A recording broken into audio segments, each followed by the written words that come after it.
A'udzu billahi minasyaitonir rajim. Bismillahirrahmanirrahim. Innal hamdalillah nahmaduhu wa nasta'inuhu wa nastahdinuhu wa nastaghfiruh. Wa na'udzu billahi min syururi anfusina wa min sayyiati a'malina. May yahdihillahu fala mudilla lahu wa may yudlilhu fala hadiya lahu. Asyhadu an la ilaha illallah wa asyhadu anna Muhammadan abduhu wa rasuluh. Allahumma salli wa sallim ala sayyidina Muhammad wa ala alihi wa sahbihi wa baraka wa sallam. Allahumma innaka afuwun karim tuhibbul afwa fa'fu anna wa an walidina wal jami'il muslimin wal muslimat wal mu'minin wal mu'minat birahmatika ya arhamar rahimin. Assalamualaikum warahmatullahi ta'ala wabarakatuh. Marilah sama-sama kita membuka kuliah subuh pada pagi ini dengan Ummul Kitab Al-Fatihah.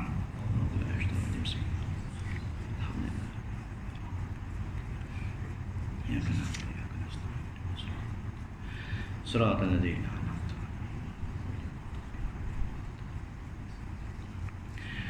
Yang dihormati para pegawai dan juga ahli jawatan kuasa Surau Abu Bakar As-Siddiq, Lenggeng Negeri Sembilan. Yang dimuliakan tuan-tuan guru, para alim ulama, asatizah, tuan-tuan dan juga puan-puan yang dimuliakan. Alhamdulillah, bersyukur kita kepada Allah Subhanahu wa taala atas kesempatan dan juga kurnianya dapat lagi kita pada pagi yang berbahagia ini bersolat subuh secara berjamaah di surau dan rumah Allah yang indah dan permai ini. Pertama kali sampai di surau Abu Bakar As-Siddiq, alhamdulillah, memang cantik suraunya, masya-Allah, tabarakallah. Alhamdulillah, kita sekarang ni berada pada kurang lebih tanggal 20 Ramadan ya, 1442 Hijrah, bersamaan dengan 2 Mei 2021 Masihi. Akhir Ramadan kini menjelang. Semua yang beriman kini diundang membaca Al-Quran, zikir berkumandang. Lailatul Qadar marilah dihadang. Lailatul Qadar ada tandanya. Bumi pun senyap tiada anginnya. Haiwan tumbuhan bisu suaranya. Seakan berhenti semua geraknya. Sungguh beruntung mereka yang dapat menjadi karunia berlipat-lipat. Kepada Allah kita makin mendekat. Itulah buah amal yang berkat. Daripada pagi ini insya-Allah saya akan berkongsikan kepada tuan-tuan, mudah-mudahan mendapat manfaat bersama, iaitulah berkaitan dengan Lailatul Qadar. Al-maklumlah kita pun hari ini dah masuk ke 10 yang terakhir Ramadan. Maka inilah pecutan terakhir untuk sama-sama kita meraih satu malam yang lebih baik daripada 1000 bulan. Para jemaah yang dimuliakan, alhamdulillah. Apakah itu Lailatul Qadar? Kalau kita melihat dari tahun ke tahun, biasa kita dengar Lailatul Qadar diceramahkan oleh ramai dah penceramah-penceramah, pengkuliah-pengkuliah, baik di televisyen maupun di radio, di surau-surau maupun di masjid-masjid. Namun kita sama-sama mengingati semula. Mudah-mudahan ada manfaat bersama. Apakah yang dimaksudkan dengan Lailatul Qadar? Ulama mengatakan bahawa Al-Qadar, Lailah itu maksudnya malam, Al-Qadar itu bermaksud malam dengan nilaian yang tinggi. Lailatul Qadar adalah sebuah malam yang dikatakan oleh ulama, malam itu mempunyai nilaian yang tersendiri, malam kemuliaan. Kerana itulah ianya diturunkan Al-Quran padanya. Kenapa dia jadi mulia? Kerana padanya diturunkan Al-Quran. Istimewanya Lailatul Qadar ini sehingga Allah Subhanahu Wa Taala menjadikan sebuah surah di dalam Al-Quran, iaitulah surah yang ke-97 yang turun selepas mana surah Abasa, mempunyai 5 ayat yang dinamakan sebagai surah Al-Qadar. Bismillahirrahmanirrahim. Inna anzalnahu fi lailatul qadr wa ma adraka ma lailatul qadr. Lailatul qadri khairum min alfi syahr. Tanazzalul malaikatu war-ruhu fiha biizni rabbihim min kulli amr. Salamun hiya hatta matla'il fajr. Sadaqallahul azim. Sesungguhnya kami telah menurunkan Al-Quran ini, kata Allah, pada malam Lailatul Qadar. Dan apa jalannya engkau dapat mengetahui apa dia kebesaran Lailatul Qadar itu?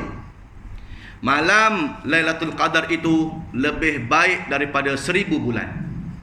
Pada malam itu turunlah malaikat Jibril dengan izin Tuhan mereka kerana membawa segala perkara yang ditakdirkan berlaku pada tahun yang berikutnya.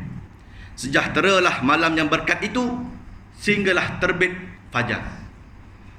Kalau kita lihat intipati yang Allah cuba nyatakan di dalam surah Al-Qadar ini, ada 3 perkara penting yang menunjangi surah ini.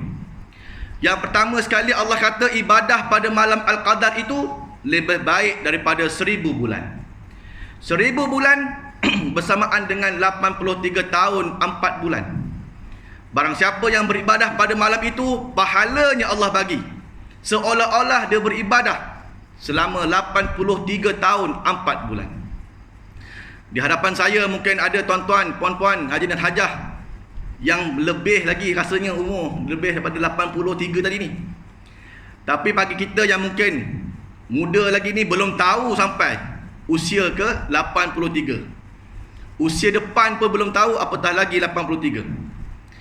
Yang keduanya, kata Tuhan, malaikat akan turun ke bumi dan mengucapkan salam kepada seluruh makhluk. Dan yang ketiga, malam itu tenang dan sejahtera sehinggalah terbit fajar. Imam Al-Qurtubi dalam tafsirnya menyatakan, kata Wahab bin Munabbih rahimahullah ta'ala, diceritakan bahawa Jibril AS kepada Nabi SAW tentang satu kisah di zaman Bani Israel. Ini saya rasa tuan-tuan biasa dengar, iaitulah kisah satu hamba Allah yang namanya Syamsun Al-Ghazi, ataupun Samson dalam bahasa orang putih yang sebut. Al-Ghazi bermakna yang tinggal di Gaza, Palestin pada hari ini. Dalam Bible juga ada ceritakan tentang Syamsun Al-Ghazi ni. Kalau tuan-tuan lihat kisah Syamsun Al-Ghazi ini, kurang lebihlah macam Hercules, kan? Lebih kurang lah. Iaitu seorang yang gagah perkasa.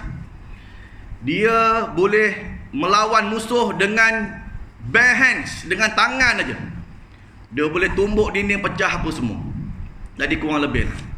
Kalau Joy May dalam kitab dia menulis satu buku namanya Who's Who in the Bible, the Old Testament, and dia ada Apocalypse, the New Testament. Dia menulis tentang kisah Samson and Delilah. Dan pada hari ni orang putih pun ramai dah buat filem-filem ni tentang Samson and Delilah ni. Kalau orang putih, Samson and Delilah. Kalau di Indonesia sana ada satu filem yang namanya Samson Betawi. Kurang lebih lah dia petik cerita Samson and Delilah ni. Kalau Samson Delilah ni, dia punya kekuatan daripada rambut dia. Rambut panjang dia tu kekuatan dia. Tapi kalau di Indonesia, Samson Betawi, kekuatan daripada bulu ketiak. Pulak dah kan. Tak kisahlah jadi bulu. Kan? Jadi kuat. Makna kata kuat dalam filem tu. Kalau kita lihat versi Islam pula, Syamsun Al-Ghazi ni diceritakan oleh Jibril AS. Ni tuan-tuan boleh rujuk dalam kitab Al-Qurtubi, ada nyatakan bahawa cerita ni, iaitu kekuatan Syamsun Al-Ghazi ini berasal daripada rambutnya. Dan dia juga adalah seorang yang suka berjihad. Suka berjihad di jalan Allah. Maka musuh-musuh kepada Syamsun Al-Ghazi ini berasa geram. Apa hal hebat sangat Syamsun Al-Ghazi ini, di mana kekuatannya. Maka dia orang pun berpakat-pakat dengan bininya. Orang Yahudi waktu tu berpakat dengan bini Syamsun Al-Ghazi untuk menjatuhkan suaminya ni. Itu sebab tuan-tuan, so isteri yang baik ini perlu untuk kita didik kan, untuk kita ada, kerana dia tahu luar dalam kita. Kadang-kadang mak ayah kita pun tak tahu luar dalam kita ni kan. Tapi yang namanya bini tahu belaka kan, macam mana perwatakan kita, macam mana apa kita suka, apa tak suka. Jadi kalau isteri yang mengkhianati suami, ni sama kurang lebih lah macam cerita Syamsul Al-Ghazi ni. Maka Yahudi berkomplot dengan bininya untuk menjatuhkan Syamsul Al-Ghazi. Maka satu malam dia pun ikat bini dia ni, suami tengah tidur, dia ikat dengan tali. Ikat tengah tidur, ikat. Esok pagi bangun, Syamsul mengeliat je, putus tali semua. Nak kata hebat tak hebat Syamsul Al-Ghazi. Esok malam pula ikat pula dengan rantai besi. Ikat. Gamaknya tidur mati ikut Syamsul Al-Ghazi ni kan, tak perasan bini ikat. Pun sama juga, bangun mengeliat, putus rantai besi apa semua. Hebat betul kan? Hebat betul. Jadi suami pun tanyalah, ni apa kehernya ni kan, duk ikat-ikat ni. Bukan apa saja yang uji abang ni gagah tak gagah, itu je. Jadi dia pun kenen-kenen suaminya duk tanya, di manakah terletak kekuatan abang ni? Kurang lebih macam cerita Piramli lah kan, Nujum 4 Belalang. Di manakah terletaknya kekuatan Datuk Laksamana Hang Tuah? Di kerisnya kah? Di tenaganya kah? Samalah, kurang lebih bini tanya. Di mana abang punya kekuatan? Saja sembang gitu. Lalah cerita kekuatan dia pada rambut dia. Tengah-tengah tidur, gunting rambut, putus rambut Syamsul Al-Ghazi. Maka bini ni pun kabur kat Yahudi, datang tentera-tentera Yahudi, tangkap Syamsul Al-Ghazi, ikat dan dibawa lah ke tengah bandar. Diseksa lah Syamsul Al-Ghazi ni, dipotong tangannya, putus, dipotong kakinya, putus, dipotong telinga, putus. Bahkan dicongkel matanya. Teruk betul penyiasaan yang Syamsul Al-Ghazi ni terima. Dalam pada penyiasaan begitu, dia pernah bernazar pada Tuhan. Ya, dengan katanya, ya Allah, kalau sekiranya aku ni sihat kembali dengan izinmu, maka sudah pasti aku akan berjihad dan juga aku akan mengabadikan diri aku ke jalanmu. Takdir Allah, Allah telah mengembalikan tangannya, kakinya, matanya, kekuatannya semua dikembalikan oleh Tuhan. Dan akhirnya Syamsul Al-Ghazi telah menunaikan nazarnya, berjihad dan beribadah menjadi hamba kepada Allah selama 1000 tahun. Jadi inilah kisah yang dinukilkan Jibril kepada Nabi kita Muhammad sallallahu alaihi wasallam. Cerita ni Nabi cerita dengan sahabat-sahabat baginda.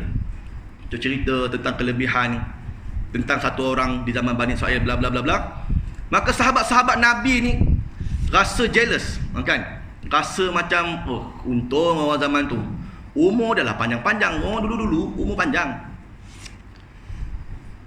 Bukan nak kata cerita Nabi, kita pun memang tahu umur umat terdahulu panjang. Kalau Nabi Adam AS 1000 tahun usianya, Nabi Nuh AS 950 tahun, Nabi Syuaib ada yang mengatakan 3000 tahun. Nabi Syuaib umurnya 3000 tahun. Alhamdulillah kita hari ni tak ada orang usia 3000 tahun. Kalau orang hari ni ada orang usia 3000 tahun, kerajaan pening kepala. Nak bayar pencen sampai bila? Bukan kerajaan pening, cucu pun pening. Tengok atuk tak mati orang tua ni kan. Makna kata tak ada orang hari ni umur panjang-panjang. Paling panjang pun 63 tahun umur Nabi, lebih-lebih subsidi lah kurang lebih. Itu pun ada yang sampai 90 lebih apa semua, syukurlah pada Tuhan. Begitu. Oleh demikian umur orang hari ni tak panjang. Oleh itu sahabat-sahabat ni rasa jealous dengan orang-orang terdahulu. Untung dia orang umur panjang-panjang 1000-2000 tahun, boleh beribadah panjang-panjang. Maka turun surah Al-Qadar. Ini dia asbabun nuzul, sebab turunnya surah Al-Qadar ini atas cerita Syamsul Al-Ghazi. Maka ini yang pertamanya. Yang keduanya, ulama mengatakan Al-Qadar ini ialah malam ketentuan. malam yang ditentukan urusan pentadbiran alam ini. Maka ulama mengatakan bahawa Allah telah menyerahkan 4 daftar urusan pentadbiran alam ini kepada 4 malaikat. Bermakna ditulislah urusan-urusan pentadbiran alam ini, maka ada 4 pendaftaran dan dibagi kepada 4 malaikat. Yang pertama, daftar urusan rahmat dan azab sepanjang tahun yang mendatang ini kepada Jibril AS. Sepanjang tahun, malam Lailatul Qadar, nak berjumpa balik malam Lailatul Qadar tahun depan, urusan takbir alam dan juga rahmat, azab, apa semua diberikan kepada Jibril AS. Yang kedua, daftar rekod untuk urusan tumbuh-tumbuhan, haiwan dan juga rezeki diturunkan kepada Mikail AS. Yang ketiga, daftar urusan untuk hujan, angin, ribut, topan, bencana dan sebagainya, tsunami, diberikan kepada Israfil AS. Dan yang keempat, daftar kematian, ajal, maut, semuanya daripada Ramadan ini sampai Ramadan akan datang kepada Israel AS. Inilah dia yang dikatakan sebagai malam penentuan. Maka perkeliling ni macam kurang lebih macam perkeliling jabatan jugalah, kan? Maka malam Al-Qadar itu dapat dah perkeliling daripada Tuhan, diberikan pada malaikat-malaikat ini untuk mentadbir alam. Ini bertepatan dengan surah Ad-Dukhan. Kalau tuan-tuan lihat surah Ad-Dukhan ayat yang keempat, Allah berfirman, Hamim wal kitabil mubin inna anzalnahu fi lailatin mubarakah inna kunna munzirin fiha yufraku kullu amrin hakim. Kata Allah dalam surah Ad-Dukhan, Hamim, demi kitab Al-Quran yang menerangkan kebenaran, sesungguhnya kami telah menurunkan Al-Quran itu pada malam yang berkat. Malam berkat itu merujuk kepada Lailatul Qadar. Kami berbuat demikian kerana sesungguhnya kami sentiasa memberi peringatan dan amaran kepada hamba-hamba kami. Kami menurunkan Al-Quran pada malam tersebut, iaitu malam Al-Qadar, kerana pada malam berkat itu dijelaskan kepada malaikat tiap-tiap perkara yang mengandungi hikmah serta apa yang akan berlaku, yang tetap maupun yang bertukar.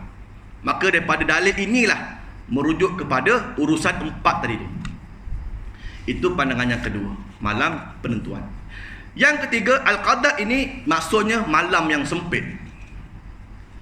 Malam yang sempit. Apa sebab sempit? Sebab para malaikat turun ke muka bumi untuk memberikan rahmat dan mendoakan mereka yang beramal pada malam Al-Qadar. Ini sebab malam ni special. Malaikat turun beramai-ramai ke muka bumi, jam bumi ni, sesak. Maka Nabi bersabda dalam sebuah hadis yang bermaksud sesungguhnya pada malaikat pada malam itu, para malaikat pada malam itu jumlahnya di bumi lebih banyak daripada jumlah batu kerikil di muka bumi. Hadis riwayat Imam Ahmad. Bermakna kalau malaikat pun lebih banyak daripada jumlah batu kat bumi ni, tuan-tuan boleh kira batu berapa banyak? 1 lori batu. Kita bawa kereta kat highway, 1 lori batu. Itu berapa banyak batu dibawa? Punyalah banyak malaikat lebih daripada jumlah batu di muka bumi, turun pada malam Al-Qadar, jam bumi ni dengan para malaikat kerana untuk menaungi dan memberi rahmat kepada mereka yang beribadah. Kalau kita lihat kenapa malaikat dia turun ramai-ramai mendoakan. Kalau kita lihat sejarah manusia ni tuan-tuan, sejarah penciptaan kita semua ni, malaikat dia agak memandang rendah kepada manusia. Kalau kita lihat dulu sebelum Allah nak menciptakan Adam AS, siapa yang underestimate manusia? Malaikat. Malaikat yang tak berapa nak gemar manusia dicipta. Allah berfirman dalam surah Al-Baqarah ayat 30. Wa idz qala rabbuka lil malaikati inni ja'ilun fil ardi khalifah qalu ataj'alu fiha man yufsidu fiha wa yasfiqud dima' wa nahnu nusabbihu bihamdika wa nuqaddisu lak qala inni a'lamu ma la ta'lamun. Kalau melihat pada ayat yang ke-30 ni, siapa yang protes kuat ketika mana Allah nak mencipta manusia? Malaikat. Kata Tuhan kepada malaikat, aku nak menjadikan khalifah di muka bumi. Malaikat bersuara, kenapakah engkau wahai Tuhan nak menciptakan manusia yang bakal berbunuh-bunuhan dan merosakkan muka bumi ni? Sebab apa malaikat tahu? Sebab mungkin sejarah makhluk sebelum manusia. Allah menciptakan makhluk sebelum manusia, kata ulama jin. Jin lebih awal hidupnya berbanding manusia. Maka jin dilihat banyak menumpahkan darah, membuat kerosakan. Maka bila Allah nak menjadikan satu makhluk selepas jin, ini Tuhan mesti nak buat satu makhluk yang kurang lebih lah ni, macam jin ni, kurang lebih gitu. Dia underestimate mana rendah kepada ciptaan Tuhan. Apa kata Allah? Sedang Allah kata, sesungguhnya aku lebih mengetahui apa yang kamu tidak mengetahui. Senang ya. Tuhan dia balas gitu je. Aku tahu apa yang aku buat, kata Tuhan. Jangan nak komplain. Kan? Maka oleh demikian, kalau dulu nak cipta manusia ni kata malaikat buat baby orang je, kata Negeri Sembilan ni, betul. Kan? Buat cipta manusia ni tak ada manfaat apa pun, kata malaikat. Tiba-tiba bila manusia dah dicipta apa semua, taat pada perintah Allah, malaikat rasa hebat manusia. Sebab mereka beribadah kepada Tuhan atas perintah Tuhan. Dan mereka tak pernah ada nafsu yang boleh mengacau ataupun yang boleh mengganggu-gugat keimanan malaikat. Itu kelebihan malaikat. Dia dicipta daripada cahaya dan juga tidak ada nafsu. Sujud aja manjang. Rukuk aja manjang. Tapi manusia yang namanya ada nafsu, syahwat, ada keinginan untuk tidak ikut perintah Tuhan, kita ni taat pada perintah Tuhan. Itu hebat. Tuan-tuan dalam datang masjid, datang ke surau Abu Bakar As-Siddiq pagi-pagi ramai-ramai ni, kalau tak kerana keimanan pada Allah, tak datang. Apa sebab datang? Tuan-tuan keluar kejap lagi dapat duit RM1,000 ke? Tak dapat kan? Ada kejap lagi ni minyak kereta penuh, minyak motor tiba-tiba penuh. Bagus gini ni. Kalau tidak penuh masjid, penuh surau Abu Bakar ni, 30 tingkat pun ramai orang datang. Tapi cerita dia apa sebab datang? Sebab taat pada perintah Allah, itu je. Kita beriman pada Allah, kita taat pada perintah Allah, datang sembahyang subuh, ngantuk-ngantuk pun datang, ada yang bawa anak apa semua, datang ke surau ni, sembahyang subuh berjemaah, semata-mata nak raih syurga dia dan elakkan diri daripada terjerumus api neraka. Itu je. Jadi taatnya kita kepada Allah dalam keadaan kita bernafsu yang mana kita boleh untuk tidak taat, ini malaikat dia respect. Malaikat respect manusia. Sebab nafsu yang ada pada kita ni membolehkan untuk kita tidak menyembah Tuhan pun. Berapa ramai manusia dalam dunia ni yang kufur pada Tuhan. Jadi kita boleh taat pada perintah Tuhan, maka itu kehebatan yang Allah berikan pada kita. Maka syukurlah kepada Allah kerana kita berada di jalan yang betul. Maka malaikat pada malam Al-Qadar itu turun berbondong-bondong berdoa kepada manusia agar diberikan rahmat kepada mereka. Jadi inilah dia yang dikatakan sebagai malam Lailatul Qadar. Baik, malam Lailatul Qadar ini kalau kita tunggu, kita tak tahu bila Lailatul Qadar datang. Maka dia tidak boleh ditunggu. Malam Al-Qadar ini tidak boleh ditunggu, tetapi dia perlu diburu. Begitu. Malam Al-Qadar kita kena cari dia.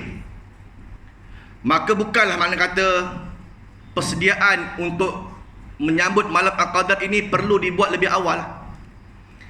Daripada awal bulan Ramadan itu hari kita dah sembahyang tarawihnya, kita solat berjemaahnya, kita menjadi orang yang lebih baik daripada sebelumnya, maka ini persediaan untuk mendapatkan Lailatul Qadar. Macam orang hari inilah tuan-tuan, kalau orang yang masuk pertandingan macam-macam, contohnya pertandingan badminton lah, kan, badminton. Tiba-tiba dia masuk pertandingan terus dapat johan ke? Mana maunya kan? Tiba-tiba je kan, siapa pun tak kenal, tiba-tiba masuk pertandingan boleh jadi menang. Ataupun contoh kita ambil atlet lah kan, atlet pecut dunia kan, Usain Bolt kan. Ni Usain Bolt ni dia boleh lari 9.58 saat. Itu merupakan raja pecut dunia. Usain Bolt ni tiba-tiba dapat lari ke 9.58 saat tanpa dia berlatih. Maka persediaan perlu dilakukan pada mungkin setahun sebelumnya, 2 tahun sebelumnya untuk dapat rekod begitu. Oleh demikian, untuk kita mendapat malam Lailatul Qadar pun sama, perlukan pada persediaan. Maka tidak salah kalau hari ni kita datang ke surau untuk solat berjemaah dan sebagainya, mudah-mudahan kekallah ramai begini selepas Ramadan pun. Bukan Ramadan aja, ramai lepas Ramadan 2 baris je begitu. Biar ramai begini, bahkan ramai lagi. Biar pasang soyuk-soyuk surau ni kan, sampai ke belakang-belakang kan. Biar ramai. Baik, persediaan untuk kita mendapat Lailatul Qadar, maka perlulah kita mulakan daripada awal. Apa saja yang kita lakukan, baik amalan, semua diberi pahala. Ditakdirkan kita dapatlah jumpa malam Lailatul Qadar pada malam itu. Apa yang kita lakukan diberi pahala. Tapi depends lah apa yang kita lakukan. Kalau malam Lailatul Qadar itu kita duk masak rendang, apa niat kita? Ini masak rendang ni nak bagi makan apa semua kan, maka dapatlah pahala bagi makan rendang 1000 bulan. Nah begitu. Kalau malam Lailatul Qadar duk sibuk bakar mercun, ni apa hal bakar mercun ni? Ini saja ni kan nak menunjukkan kemeriahan Ramadan, maka dapatlah pahala bakar mercun 1000 bulan. Tapi kalau kita isi dengan ibadah, ni kata ulama Mesir, iaitu Syekh At-Tasakar, ulama Mesir, paling baik untuk amalan Lailatul Qadar adalah sudah pastinya solat, zikir, membaca Quran dan juga bersedekah. Ini 4 amalan yang digaris pandukan oleh Syekh At-Tasakar. Kalau boleh perbanyakkanlah 4 perkara ni: solat, zikir, baca Quran dan juga bersedekah dan juga berinfak. Sebab itu tuan-tuan, macam surah Abu Bakar As-Siddiq ni, mungkin banyak ustaz-ustaz kan, asatizah datang ke sini untuk mengisi ruang-ruang kuliah subuh, kuliah maghrib apa semua untuk pembaikan, untuk dana dan aktiviti. Maka boleh kan, boleh untuk menyalurkan sumbangan ke surah Abu Bakar As-Siddiq ni. Mudah-mudahan lebih meriah lagi dengan pelbagai macam aktiviti kan. Mungkin nanti bila dah masuk pula raya haji pula dengan sembelihan kerbau, lembu dan sebagainya. Jadi untuk tuan-tuan yang nak menyumbang, mungkin ada yang pertama kali kot sampai ke surau Abu Bakar As-Siddiq ni, maka saya kongsikan pada tuan-tuan nombor akaun surau. Jadi bolehlah, mungkin ada yang tengah rekod ke ada apa semua ni kan, iaitu pembinaan surau, nombor bank RHB Bank, nombor akaun 2550 4700004041.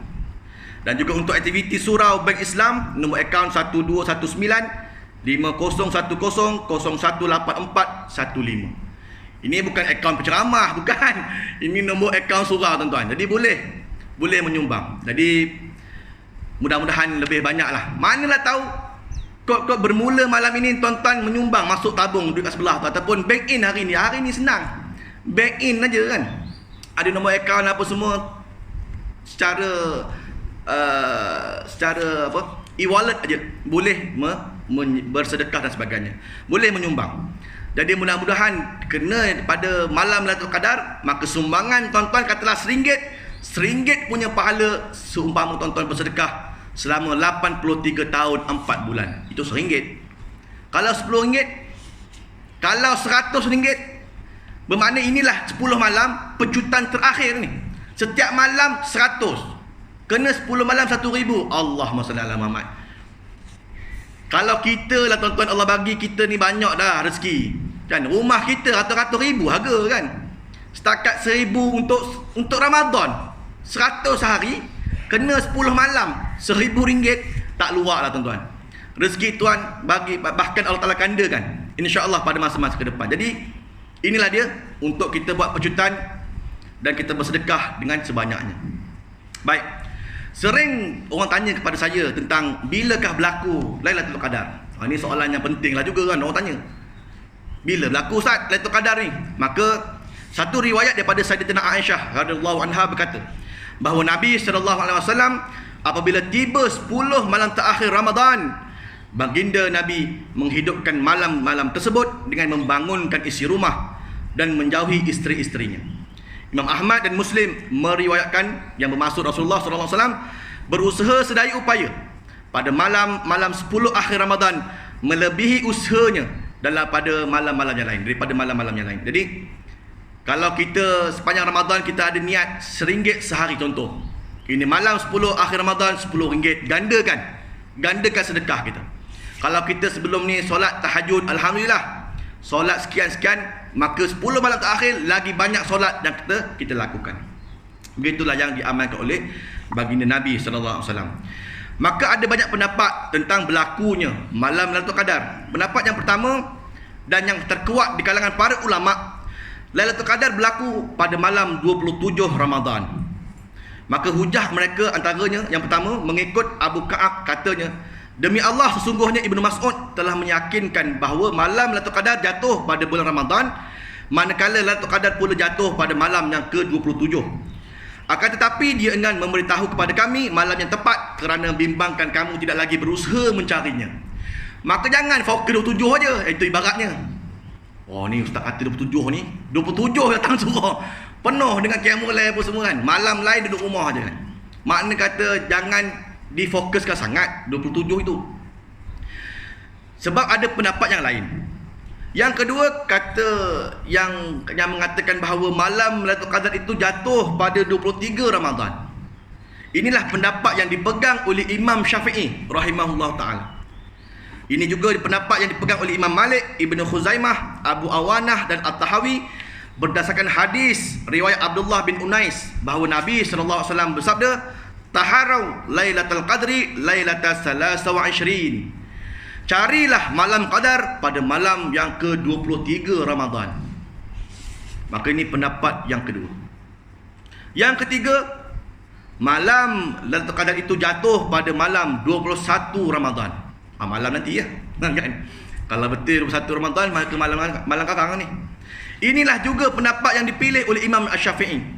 Dia berdalilkan pada riwayat Abu Daud dan Al-Baihaqi daripada Ibnu Mas'ud bahawa Nabi sallallahu alaihi wasallam bersabda, "Utlubuha lailatal 17 min Ramadan wa lailatul 21 wa lailatul 23." Tuntutlah malam 17, 21 dan juga 23 Ramadan. Pendapat yang keempat mengatakan Lailatul Qadar jatuh pada malam 24 Ramadan. Inilah berdasarkan hadis Ibnu Abbas bahawa baginda Nabi SAW bersabda, iltamisu Lailatul Qadri fi 24. Carilah malam Lailatul Qadar itu pada malam 24 Ramadan. Dan yang kelima, pada malam akhir Ramadan. Ini adalah hadis daripada Muawiyah radhiyallahu anhu bahawa Nabi SAW bersabda, iltamisu Lailatul Qadri akhir lailah min Ramadan.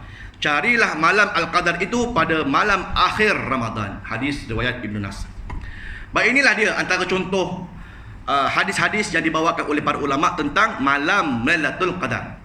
Apa pun kalau boleh, bermula malam ini sampai malam terakhirnya, kita beribadah, kita solat, kita banyak baca Quran, kita banyakkan zikir pada Tuhan, kejut anak bini untuk bangun qiyam dan sebagainya, dan juga bersedekah sebanyaknya. Inilah dia 10 malam terakhir Ramadan.